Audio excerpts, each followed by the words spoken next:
Welcome, everybody, to another episode of Your Spiritual Journey. This is Dr. Bob, and this is the space and the place where we talk about things important to your soul. As always, I ask you to like us, subscribe, maybe even support us on Patreon. It helps keep us on the air. Today's guest is somebody who's been very elusive. I've been trying to get her on the show for a while now, but she's a busy lady. Kellie Skweres is a Teacher Support Liaison for the Pittsburgh Public Schools. She's a member of the district's Office of Professional Learning. She's served in her current position for over 10 years, facilitating and managing new teacher induction.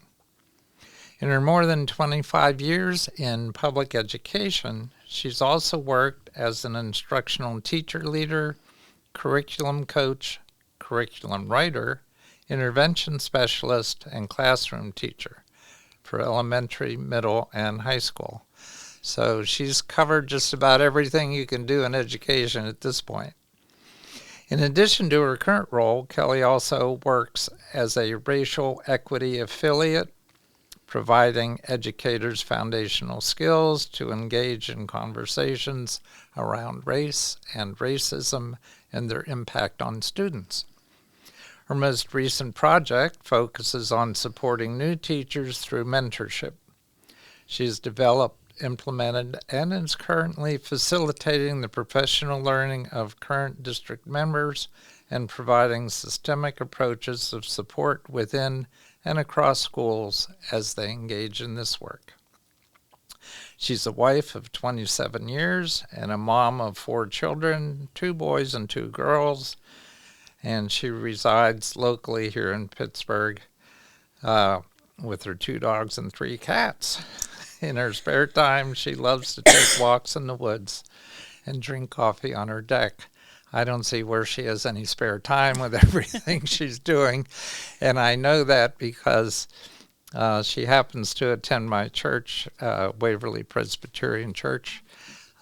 We've had a couple members from the church on here before, but I have observed her and listened to her and heard the intelligent and spiritual words that come out of her mouth, as well as observed her working closely with her children, and I'm in awe at all that she's able to accomplish.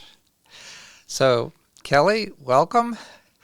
As always, I first ask you to talk about your spiritual journey from childhood until now, and now I'll ask you some questions, okay? Okay. Thank you for having me. It's such an honor to be here. And thank you for those kind words. I think you made me sound much better than I really am, but thanks. We'll just add humility to that list. Okay.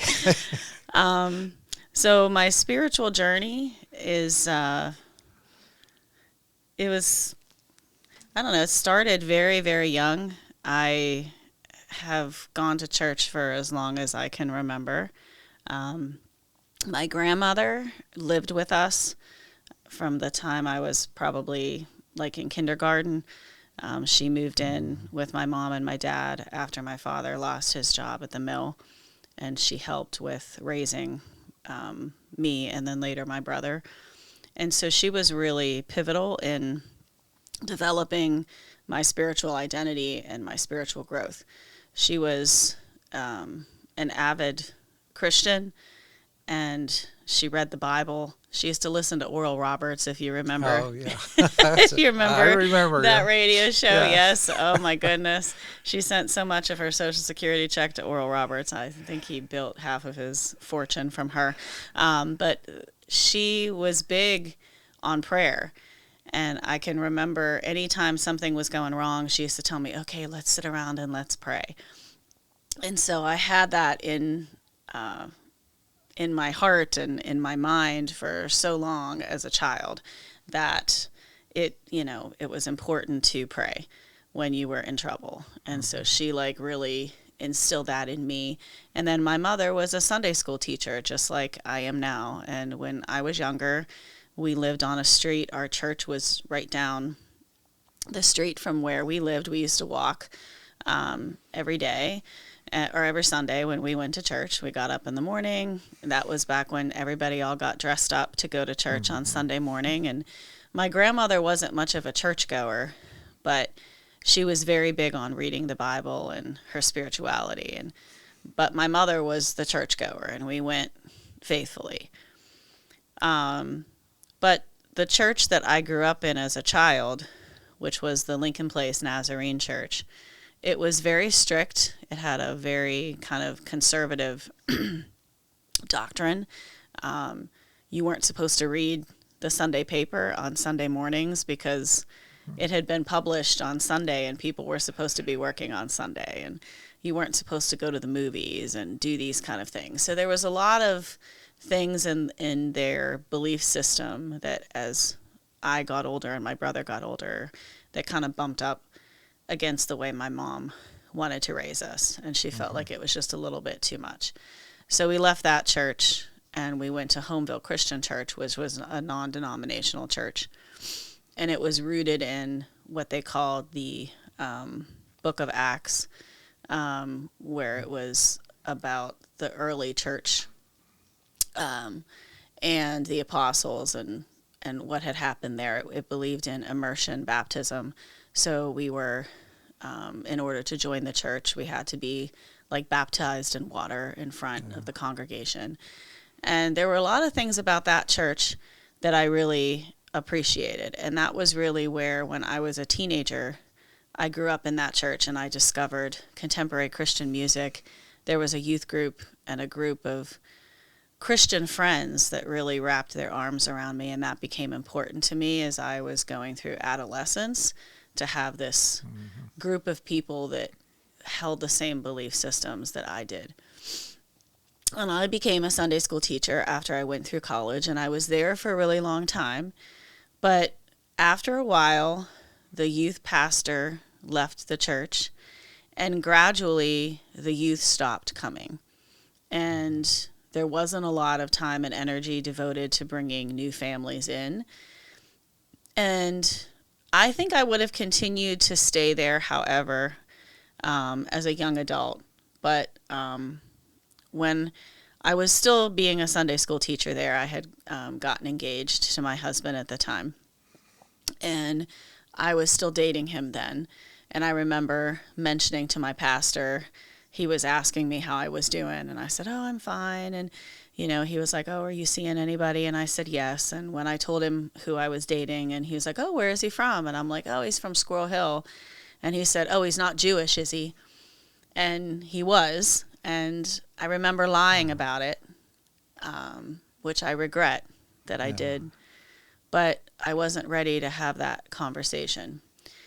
But in that moment, I sort of knew that if we were going to get married, I probably wasn't going to be able to get married in that church, and that I wasn't going to be able to raise my children there.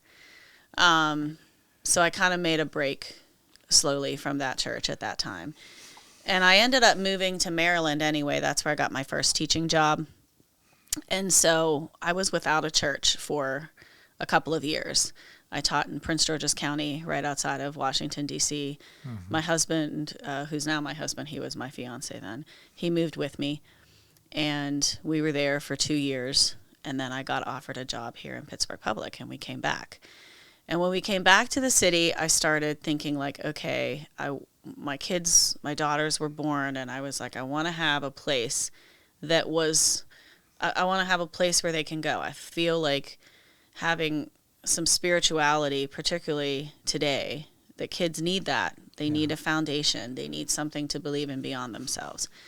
And so I was looking for a church, and my brother's daughter was being baptized, and she's the same age as my middle daughter.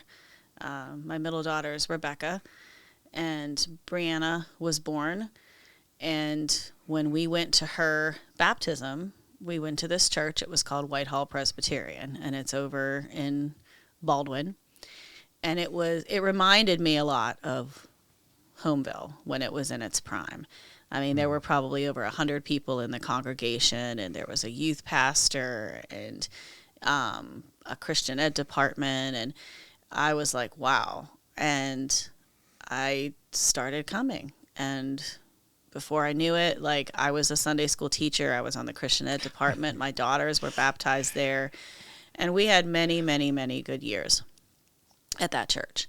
But just like what happened with Homeville, it eventually got to the point where pastors left, half the congregation left, the youth left, and we couldn't get it back. And that church eventually dissolved. And that's what brought me to Waverly.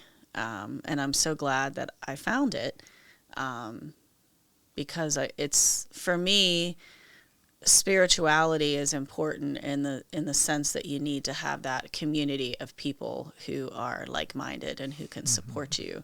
It's great to have people at work and those folks that support me, like, in a secular way with things, but I appreciate having people who are also Christians and who can advise me in that way.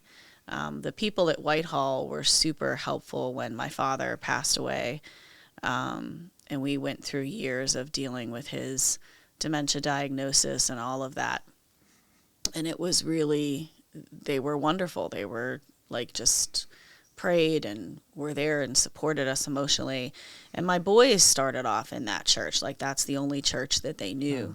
And I remember we went for the last service, and I took pictures of them in all the rooms, and they were crying and hugging everybody. And they were like, where are we ever going to find another church? And so it's been wonderful finding the Waverly community, because it's just been a gift. We've been to a couple of other churches, and I had one other church that we attended for a little while, but sort of like the Church of the Nazarene where I went to as a child. I felt like their doctrine was just a little bit too conservative, and I wasn't quite sure that we fit in there, even though they had a lot of really good programs there and a lot of things about it that I liked. So, but yeah, I mean, that's kind of been my journey, and the struggle too of trying to be an interfaith family,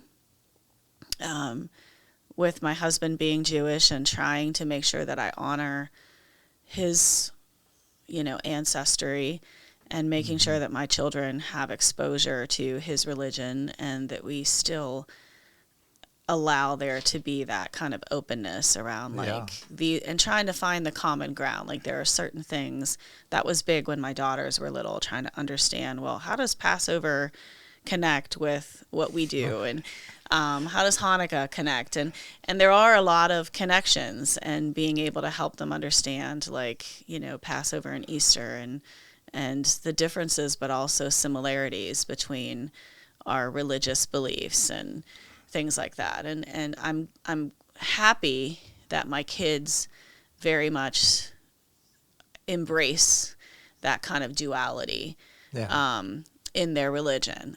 Cassie and Becca both, I know the last year Cassie was at Allegheny College before she graduated.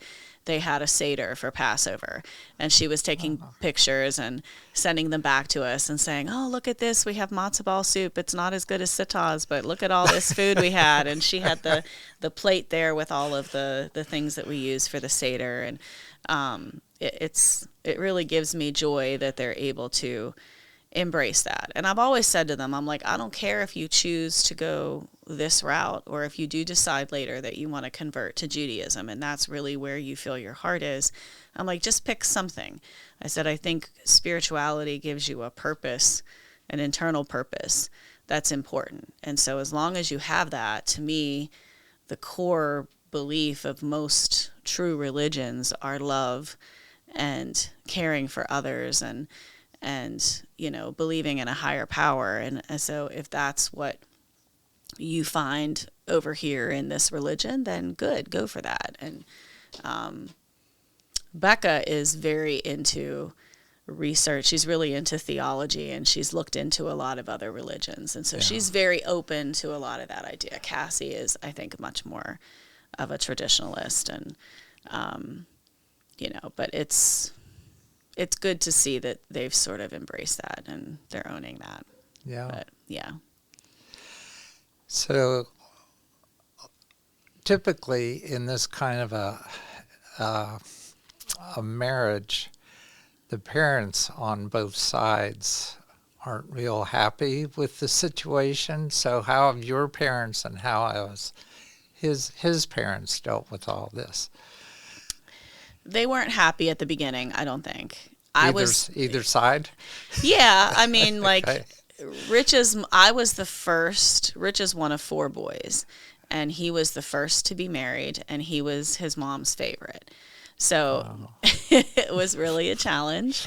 But and same thing, like my mother was not super thrilled that I was marrying somebody who was Jewish, again, because we had a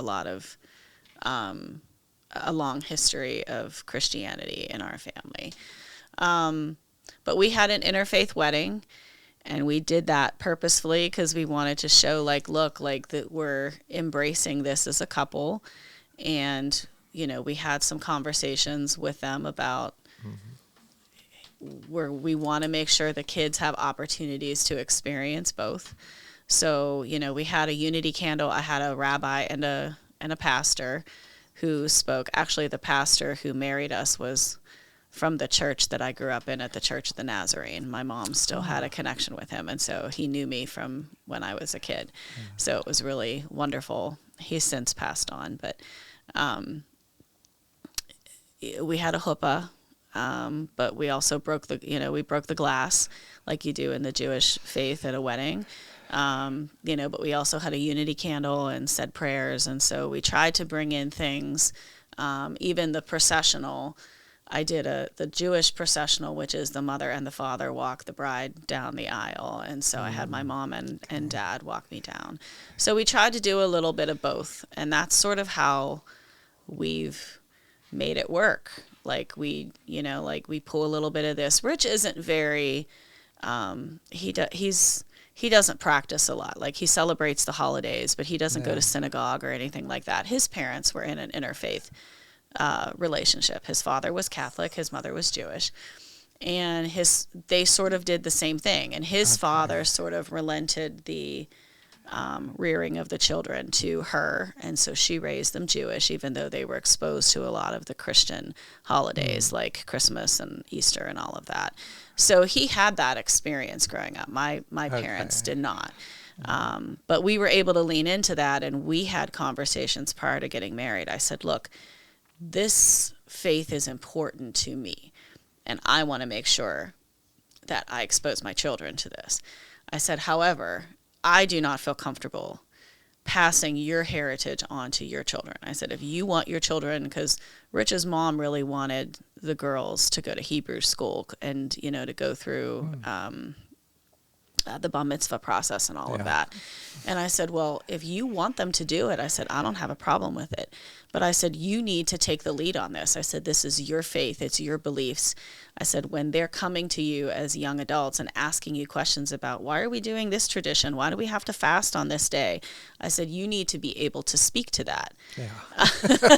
I said, I can't answer those questions. And he really didn't seem like he was interested. He was like, I do a lot of these things for the sake of mom. He was like, I believe in God, but he said a lot of the traditions that go along with the Jewish faith are not things that are a big deal to me anymore.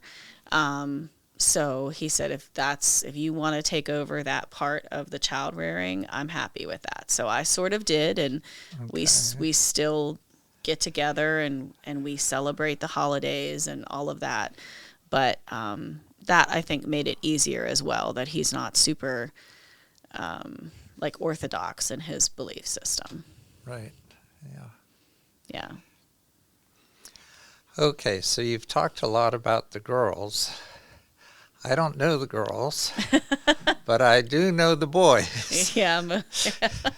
So let's talk about the boys. Okay. Because they're pretty impressive singers. Oh, thanks.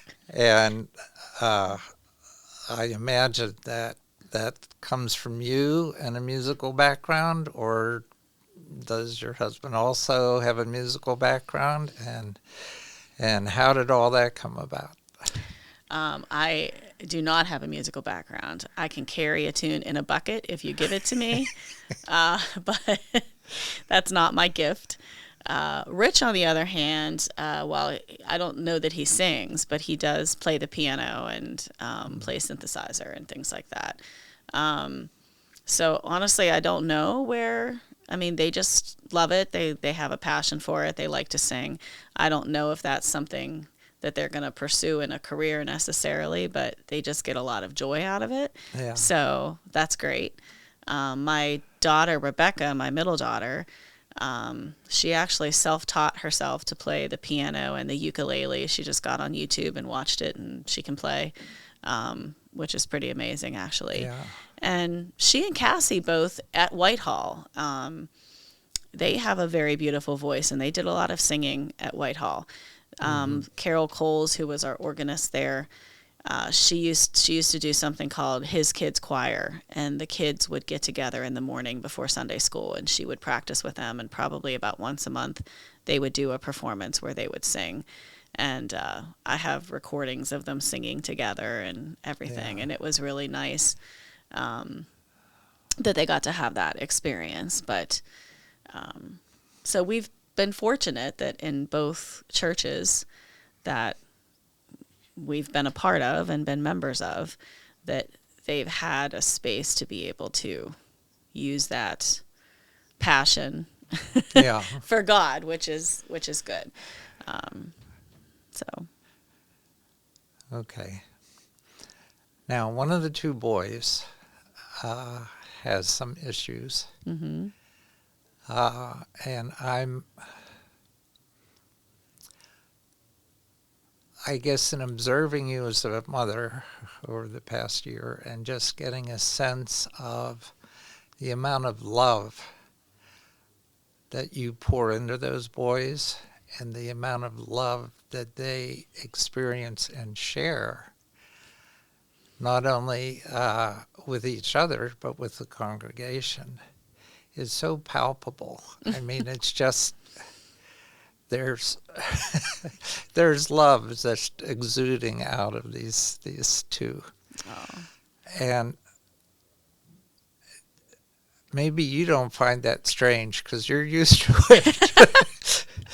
And not that people at Waverly aren't very loving, because they are. Mm-hmm. In fact, I brought my children there because I felt like they were always safe, whether they were within my eyesight or not. And, you know, they could be anywhere in the church and people would be watching out for them. Mm-hmm. How'd you do that? I don't know. I mean, we're all very affectionate in our house. We give a lot of hugs. I'm a very touchy-feely kind of person. Okay. And I mean, so we just, come on, let's hug. That's just how we do. My husband is probably less about that than I am, but he's a jokester, and so he does a lot of his physical engagement with the kids in that way. Mm-hmm. But it's interesting because Rich's family is a little bit, I think, less physically affectionate than our family was. I mean, I definitely grew up in a family where we were physically affectionate a lot. And Jackson, because of his autism diagnosis, it is a little bit of a challenge because he doesn't often respect boundaries, and so the touching can get to be difficult. And it's really important to him. That's one of the ways that he feels connection with people. But he also doesn't get, especially at his age and as a young man, that particularly with women, you have to be careful. You have to ask permission. You have to get consent. Right. It's nice to see at church where he can just ask for a hug and get it, because in other spaces, one of the struggles we've had this year with him at school has been you have to ask people before you give a hug, because he just goes up to people and wants to hug all the time, and they're like, this isn't appropriate at school. And so learning that boundary has been a challenge. Yeah. So I try as much as possible when we're in spaces to allow them to hug. I think that, that's one of the things we do. If we get angry or upset, it's like, okay, let's come together. Let's give a hug. Every night, Jackson still asks me to come and tuck him in every night. He wants a hug and he wants a kiss. And Brennan will still come and give me a hug and kiss every night before he goes to bed.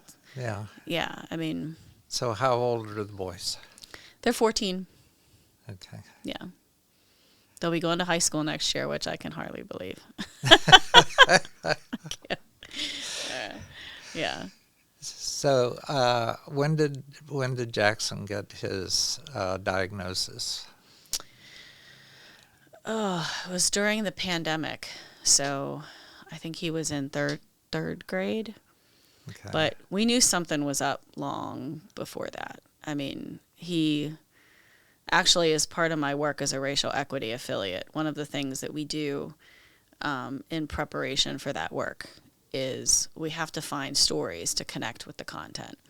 And so one of the pieces of the content that I usually lead is adaptive leadership. I think I mentioned this in one of the Sunday school classes, where you have adaptive challenge and technical challenges in life. And it's based on the work of Ronald Heifetz. But basically it's like, okay, we spend 90% of our time in work environments dealing with technical challenges, which are like the lights aren't working or my computer broke or something like that. And then you call an expert and you have them come and they fix it. But we spend about 10% of our time working on adaptive challenges, 10 to 20%. But those are the things that actually are transformative in work environments. And those are things that you can't get an expert to fix. They require multiple perspectives. They require trial and error. And when we talk about our racial equity work, we talk about systemic racism as being an adaptive challenge because it isn't something that we have a magic wand and we can just fix. Right. And so we have to be comfortable with okay, I'm going to take 2 steps forward and 1 step back. And the story that I use when I'm teaching that content is the story, I call it my Jackson story, and the story of how we came to the realization that he had autism. And it started way back when he was little. They were born early, and so they had no language initially, and they weren't talking until they were 3, and we had to use sign language. And then they finally did start to talk. I sometimes regret teaching them to talk now. They should have just stayed quiet. So you talk about them as though they're twins. They are. Okay. I knew that, but the audience didn't know that. I'm sorry. It's okay. Yeah, they are twins. They were born early. They were due in January, and they came in November. And so they were in the PICU and the NICU for a while after they were born. And as is the case when you have children who are born early and premature, we were hooked up in the hospital with the Alliance for Infants and Toddlers. And so they came out to the house to support, their development. And they really helped with the sign language and helped us with I never heard of that group. What is the Alliance for Infants and Toddlers? It's basically just a local organization that helps you out with supports and kind of connects you with things that you might need. We had the connection with them when Cassie was born too, because she came early, but she didn't have any of the issues that the boys did, so they didn't have to give us a lot of support. But they had a speech therapist that came to the house and worked with the boys when they were younger with, teaching them certain words and sign language that was sort of like the bridge to helping them be able to speak. But even beyond when the language developed, Jackson just showed a real intense emotions, anger, all that, he would bite Brennan and draw blood. I mean, way past 2 years old. Hitting, smacking, throwing things, things that initially Rich and I couldn't tell whether this was a developmental delay. We didn't know what was going on. And so we didn't think anything of it at first, but then I had gone to work one day in the summer. It was actually when Dr. Walters, who's our current superintendent, but he had taken over in our office in the Office of Professional Learning at that time. Yeah. And he had called everybody in the office to come in for this meeting because he wanted to talk with us about what was going to happen. And so I had to come into work over the summer, and I left the boys with Cassie, their older sister. And I'm sitting in the meeting, and I get a phone call from her, and I'm like, oh, what happened? And I step out of the meeting, and the boys had gotten into an argument, and Jackson had picked up a remote control and thrown it at his brother, and he hit the TV and broke it. And Rich was just livid. And this was just the buildup of like all of this aggression and anger that had been going on. And so we started with just doing some therapy, and he was in therapy for a while. And after about 8 months of therapy, the therapist was like, there's something else going on here. She was like, if the anger and aggression is still going on at this level, she was like, I would never tell a parent that they have to do medication, but she said you might want to think about that, because she said it just, the work we're doing doesn't seem to be helping him with what he needs. Okay. What age was he then? He was like 7 or 8. Yeah. So at that point, we went and got a psychiatrist, and we were considering medication, and the first thing they did was give him medication for ADHD because he had some symptoms of that.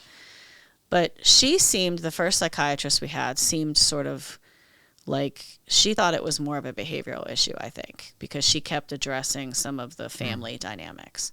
Yeah. And I kept trying to say to her, I said, there's something here. I said, I can't put my finger on it, but I said, like, I work with children all the time. I said, there's just something that's not right here. And I thought it was like bipolar or something, because we would see these crazy up and down swings in mood. And he would go from being completely calm. Like, I mean, I'm talking like I had to physically hold him down for 15, 20 minutes at a time sometime for him.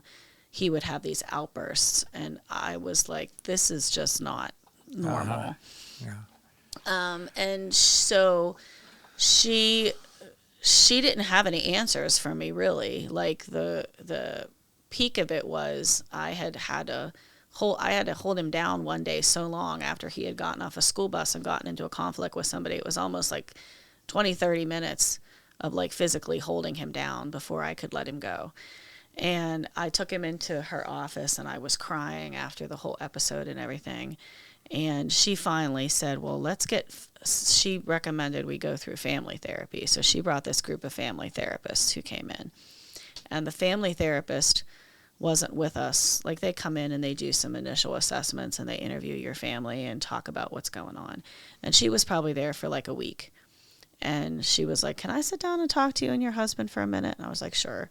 So she sat down and she met with us, and she said, so she's like, I don't want you to be offended when I ask you this, but she said, I want to know, like, have you ever thought about having him tested for autism? And I looked at her and I'm like, no. I said, like, he looks at you and he talks at you. And I said, like, and she's like, yeah, but she said there's a lot more to autism than that. And I was like, really? And she's like, yeah. And so she starts going through the list, and then I'm like, oh my gosh. How was I a teacher and I didn't even see this, right? Yeah. And I felt awful. And she was like, I'd really like to speak to your doctor about potentially getting her permission to have him evaluated. Would you be okay with that? And like at this point, I'm like, look, I'll do anything. Just tell me, I'll stand on my head. Tell me what I need to do. So long story short, she got the permission from the doctor, but the doctor would only accept it if it came from the Merck clinic, which is like the leading clinic out of UPMC to test autism. Now, the pandemic hits. So we were in the process of going through the evaluation, and it's a 2-part evaluation. So you go through this really extensive interview, answer questions. Somebody from the clinic had met with us, but we were in the middle of the pandemic, and we didn't have permission there's an in-person part of it where they have to observe. And we had to wait until things opened up. Yeah. And so here we were, remote. I had a son at home who wasn't really on the right medications that he was supposed to be on yet. We didn't really have a diagnosis yet. And the remote at home was just awful for him. Yeah. I mean, he would leave the computer sometimes and just bang his head against the wall because he couldn't take the being online. I had to create this whole behavior system at home and this behavior chart for him that we would go through and use because he could only sustain so much time. Yeah. Somebody had to physically sit with him. Rich and I had to take shifts. I would be in for certain times of the day, and then I had my meetings that I had to do online, and then he would take over for certain times, and if he couldn't be there, my mom would come over and be there. Now, eventually, as we started to get to the end of the pandemic, he had kind of leaned into it a little bit, and he was a little bit better, but it was just awful. But we finally got through that, and we went the office was over on the south side at that time. I don't think it's there anymore. But we went and had the in-person test, and they said, yes, he is. So then I had to go through the process of getting him an IEP and getting him through an evaluation through the district. So by the time the schools opened back up and he had come back to his building in person in, like, when was that, 2020? 2021, the year 2021, I think.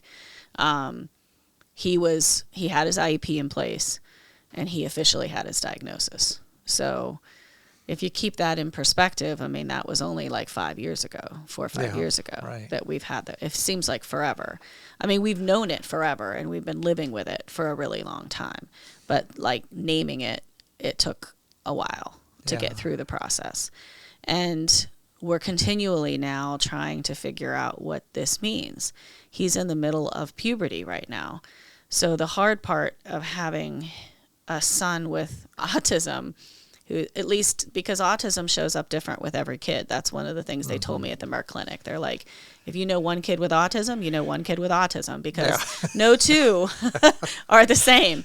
And so in Jackson's case, especially right now, like he's sort of like a 2-year-old in a 14-year-old body. Like he is a lot of impulsivity. And I mean, you've seen him at church, like the way he grabs at things and does things, and the way he deals with anxiety. Like he's always touching and hitting things, and it's like having a toddler with you, but he's this big 14-year-old, 15-year-old person. And so he's strong, and he hurts when he hits you now. And that's kind of like this challenge that we have now with the physical touching, is that I have to help him understand, like, you're not 2 anymore, even though like internally he may feel that way. And that's part of the challenge with the relationship between he and his brother, because Brennan is neurotypical, so he is maturing along the way that you would expect a typical 14, 15-year-old boy to be. And he is a typical 14, 15-year-old boy who has body odor and attitude and all the nastiness sometimes that goes along with being an adolescent. But, you know, he doesn't always have the patience for, like, what's going on with his brother right now. And so, I mean, they had a big argument last night over, and it's always over something silly, but Brennan really wants Jackson to respect his boundaries and to not touch him and all of this. And Jackson is, you know, I told Brennan, I said, you have to approach Jackson like he's a little brother, because he really he can't communicate with you as an equal right now. He doesn't have the capacity. And we have Brennan in therapy too right now, just trying to help him navigate that, because it's a lot of stress for him. And that's one of the reasons why when I come to church, I usually just bring one of them, because they rotate, but it gives me that time to be with them individually, and I don't have to feel like I'm fighting for one person's attention. And so when Jackson's there, he can have all my attention, he can hug, I don't have to fight. There doesn't have to be competition with his brother. And then when Brennan comes, he gets that time with me.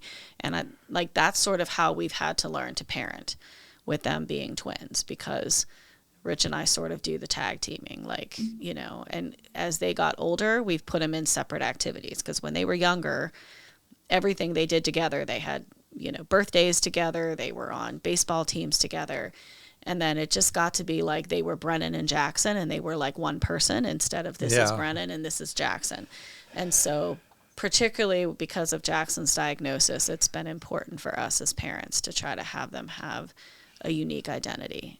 And I want them to still have that bond, but to also live separate lives. Like, it's okay for you to be you, Brennan. Like, your job isn't to be Jackson's brother. Your job is, like, that's part of who you are, but you are Brennan. And you need to find your path, just like Jackson has to find his path. And so we're still working on that. Brennan, I think, is much more okay with it than Jackson is. Jackson doesn't really know what it means to be a teenager. He learns about it through watching Brennan, and he tries to emulate everything Brennan does. The going to separate schools has helped, but Jackson doesn't really have any friends. How'd that come about, and why are they in separate schools? For the same reason. I mean, they were in the same school for a while, and then we had them in separate classes. And it just got to the point as Jackson's diagnosis became more apparent, and he would have outbursts at school, it started to affect Brennan. Like, if Jackson had a conflict with somebody, Brennan was trying to get in the middle of it. Or Jackson was angry because kids liked Brennan better than him. And so when they got to middle school, I said, okay, I think you two need to go to separate middle schools. And I wanted to send Jackson, I wanted to keep Brennan where he was and send Jackson to a separate middle school, but I didn't think Jackson could take the transition of leaving his school and leaving Brennan in the same year. Yeah. So I left Jackson in his K-8 school that he was in, and Brennan went to a magnet school within the district. And he's done really well there. Jackson did eventually leave the school he was in because he couldn't, he just couldn't manage the social stuff. It's just been too much. So the school he's in now has autism inclusion support. So there are people there. That's why it was really hard for me to turn off my phone, because I usually have they're with me all the time. Like, Jackson's freaking out right now. He needs you or whatever. So but he's right in it's the same building that I work in. So I work on the second floor, and his school is on the third floor. So if something happens, he can come up and see me. And so that makes it nice for him because I have easy access. Yeah. Probably not so nice for you. No, it's not. Trying to get your work Because done. I'm trying to work, and a lot of times it's like, Jackson wants to call you, and I'm like, I can't call right now. But it's, it's what he's needed. Middle school is the toughest time for children growing up. I remember. And, it was horrible for me. So, and he's got all these big emotions, and so it's like we're just trying to get him through this time. And once he gets to high school and his brain is more developed, we can figure out, I think, better how to help him. Right now, it's hard for me to parse out what issues are related to adolescence, because some of the things he's going through is just adolescent behavior. Right. What things are related to the ADHD, what things are the autism. Is there something else going on? I mean, I don't know. Like I said, it's an adaptive challenge. So every day we learn something different. We try something different. For the last 4 months, we've been in the process of just managing his meds, and it's been a nightmare. He's been up and down, up and down, up and down. I had to keep him home from school one day last week because they had increased his meds so much, and he was falling asleep and he couldn't stay awake in class. And but then when you bring him down too low, he's aggressive and angry. And so this has been ongoing for 4 months that we've been trying to adjust his medications. And then he's in an environment in a school, in a middle school with kids that are just all hormonal. And so it is a challenge. But that's why I'm really grateful for Waverly, because it does provide him some stability. And he has said to me a number of times, he's like, I just love this church. I feel so comfortable here. And he needs that right now, because he doesn't have many places where he can go and just be him. He has to mask all the time. And I feel like he feels like, I think, that he belongs at Waverly and that people see him and they love him. And that's what I was hoping for when I was looking for a church. So I'm glad that he's found this community. And I feel like he's going to need that community coming up, because high school isn't easy either. It might be a little bit better than middle school, but yeah. But he's able to keep up with the intellectual challenges of the classroom and the learning process and all of that. Yeah, he's been a straight A student most of this year. The academics are not an issue. Where the academics become a problem is when the behavior interferes, right, and he has to miss school for whatever, or he's, that's when it becomes an issue. He struggles in if any of the classes with English a little bit, because he's not good at writing. He sometimes misinterprets phrases, or he takes things too literally. Yeah. And so as he's older and having to read and interpret things, oftentimes that can be a challenge. But he academically, not a problem, right? Does very well academically. But the behavior interferes. And right now, at least, the social part, like with middle school, your social interactions are such a huge part of how you navigate that space. Yeah. And that's a struggle. So he is so lucky to have you as a mother. Thanks.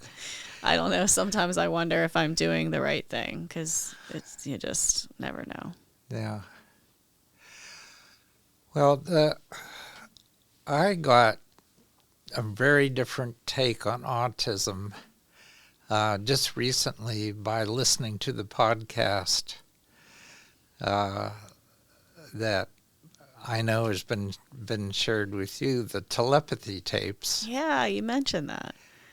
And as I've listened to each episode, I guess the intriguing piece of this is that you are learning about autism along with the person who does the podcast, because they're learning new stuff all the time.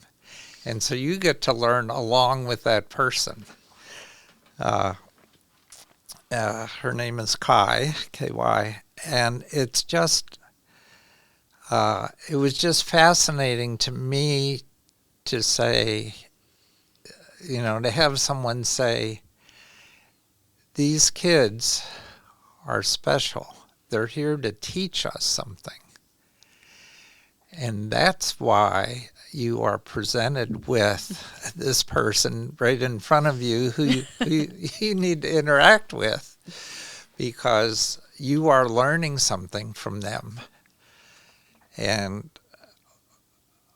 almost constantly learning something new. Yes.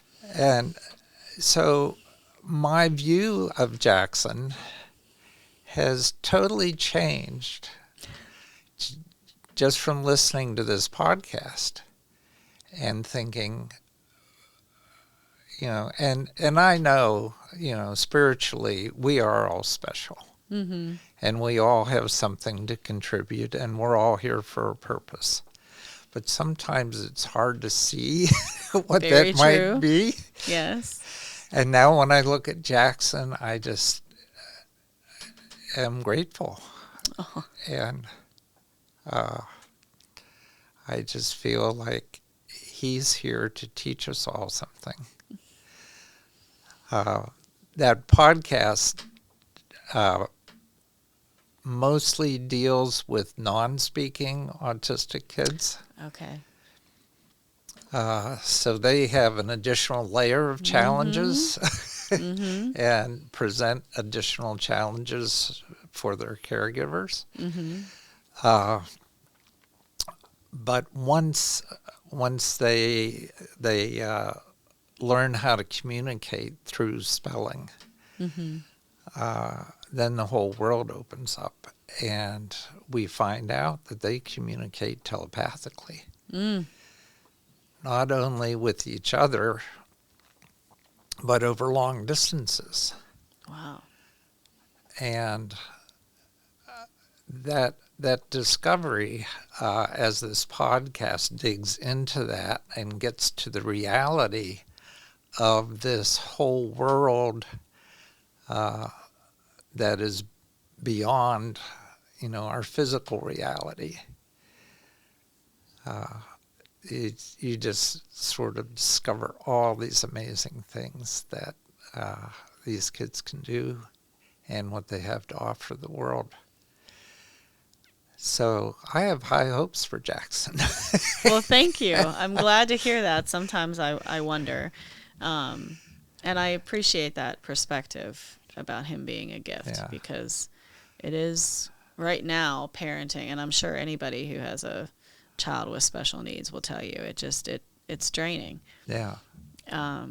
But that's how I often pray about that, because I'm sure I believe in there's a purpose for things. And I'm always like, okay, like I know there's a purpose here, God. I know there's something in this. What is the purpose?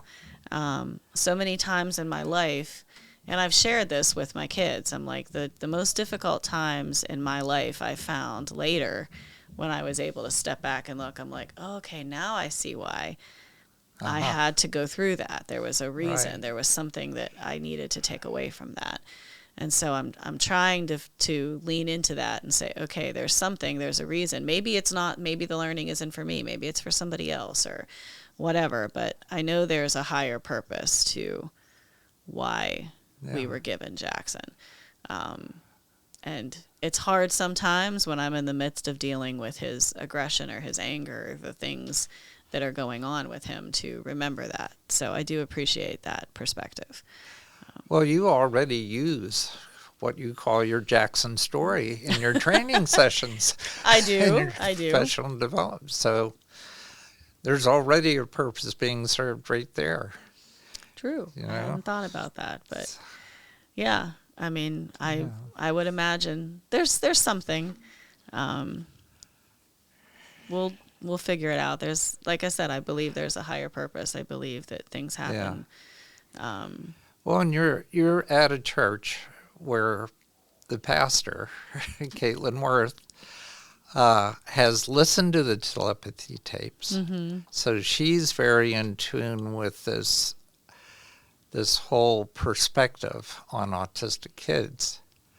And she is recommending it all over the place. She told me about church it members. for sure. Yeah. So we're all learning, and Jackson's a good teacher. He would appreciate hearing that, because he does really love to be with little kids too.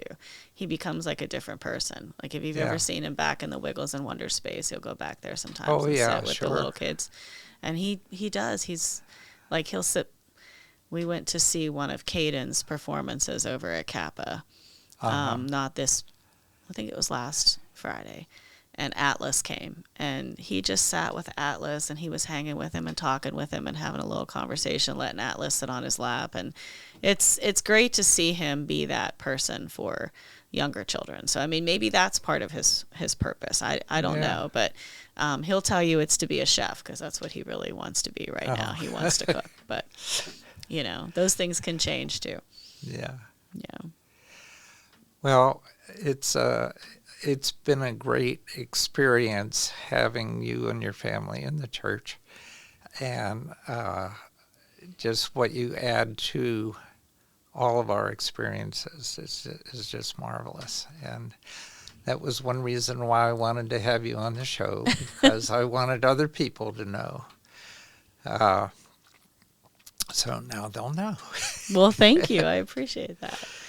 So we're already at the end of our time. Okay, wow. Wasn't that fast? That was fast. That went quicker than I thought. Yeah. So what I always do at the end of these podcasts is allow the guest to leave the audience with a few words of wisdom. So if you don't mind, don't feel like you have to be real wise. Somebody on the show just left the words, well, don't eat yellow snow. Don't eat yellow snow. So I don't know that I can beat that. So any words you want to leave them with, now's your chance.